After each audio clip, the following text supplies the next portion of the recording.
Поради катастрофалното потфрлање во оризопроизводството годинава, поголем број земјоделци од Кочанско ќе останат на работ на екзистенцијата. Малите приноси, заедно со лошиот рандман, втора година поред ги оставаат без планираните приходи. Заради тоа, земјоделците очекуваат дополнителна помош од државата, за да можат да се подготват за наредната сеидбена сезона, беше речено на пресконференцијата што ја организираше самостојниот синдикат на индивидуалните земјоделски производители. Барањата за поддршка веќе биле доставени до ресорното министерство и сега се чекало на одговор. Побаравме од Министерството и од владата на Република Македонија да ја измени мерката за поддршка на оризопроизводството и да таа достигне висина од 25.000 денари по хектар, што во известна смисла би значило премостување на овој тежок период за оризопроизводителите.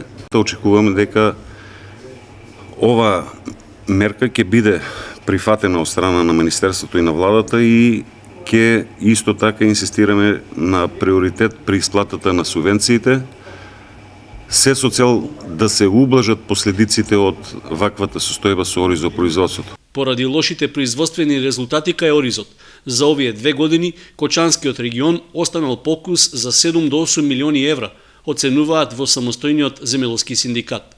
Увидот на теренот што го извршиле комисиите за проценка покажал огромни штети кај сите оризови површини. Констатиравме дека оштетувањата на оризовите полиња се од 20% па до 100% и со тоа луѓето се многу погодени финансиски, бидејќи има површини кои нема ништо да се добие од ориз. Освен барањата за финансиска помош, од синдикатот велат дека е потребно да се преземат и други мерки за да се обезбеди квалитетно производство.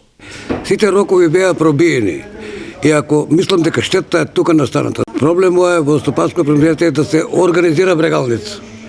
Наредната сеидба да почне од 7 април па до 1 мај да заврши. Од самостојниот земјоделски синдикат излегува и состав околу состојбата со извезените македонски корнишони, кај кои беше откриено присуство на пестициди. Нападите и заканите од господинот Зоран Заев, упатени кон председателот на Асоциацијата на земјоделци господинот Никола Стаменов, всушност представуваат недостиг на демократски капацитет и криза на демократската мисла.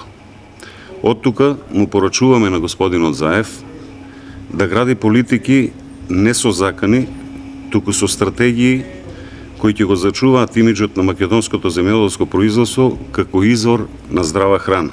Јанев рече дека со овие постапки се руши имиджот на државата како производител на земјоделски производи, без разлика каде и од кого се произведени.